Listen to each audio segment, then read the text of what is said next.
Sarai Ortiz. And I'm Tessa Lamberton. And we're sitting at our computers, currently pretending to be in Amsterdam looking at this painting. This painting is one by Johannes Vermeer that is currently on display in the Rijksmuseum in Amsterdam. The name of it is Het Milkmeisje, or The Milkmaid in English. When was this painting done? As with most Vermeers, it is difficult to say. Right, because most of his paintings were not truly discovered until about 200 years after his death. That is correct.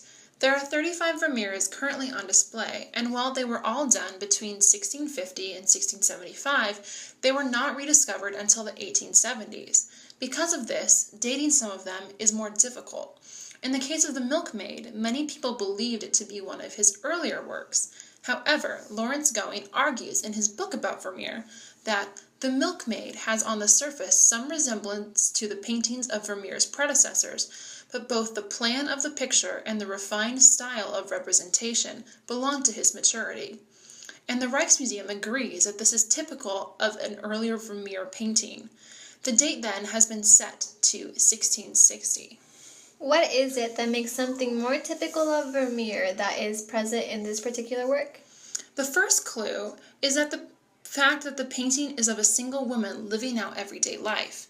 These intimate genre paintings are more of what is seen in his more mature work. So really, the setup of a girl next to a window doing some kind of solitary activity is typical of Vermeer. Exactly. And the window is an interesting segue because the real giveaway that this is a later Vermeer is the use of his light in the painting. Having the windows in the painting allow Vermeer to douse his subjects in this gorgeous natural light. How is it that he accomplishes this? Well, instead of using brushstrokes, as was typical for the day, Vermeer used hundreds of colorful dots playing over the surface of the objects. This can be seen especially in the bread on the table. It seems to be almost turning to gold in the sunlight. I love the way that Lawrence Going describes it as, the surface of the bread is lost under a separate crust of incandescence. Vermeer is really known for his usage of light to bring objects to life. Exactly.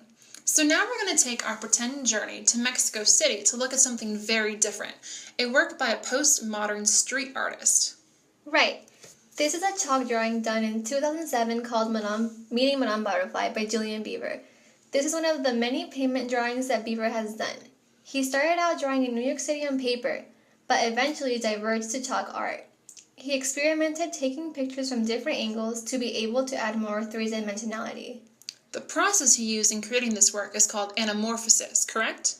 Yes, and it involves distorting the drawing so that the picture looks 3D from a certain point. Because of this, he is known as the Pavement Picasso. Interesting. So what exactly was the point of this particular artwork? The point of this piece is to point out small details of nature that we ignore. Is that why it's drawn so big? Right. Because butterflies are so small, usually we kind of ignore them. But by enlarging it, it enhances our awareness of the beautiful details of nature. So, in a society that is completely caught up in technology and industrialization, this is calling attention to something else. Yes. Beever is urging us to take time and look at the simple beauty of nature. We so often get absorbed in the fast pace of life that we don't take time to just breathe and enjoy the intricacy of the nature that surrounds us. Is there anything significant about the butterfly itself? Well, this is the monarch butterfly, which is the national butterfly of Mexico, where this drawing is done. So it symbolizes the people of Mexico itself, really.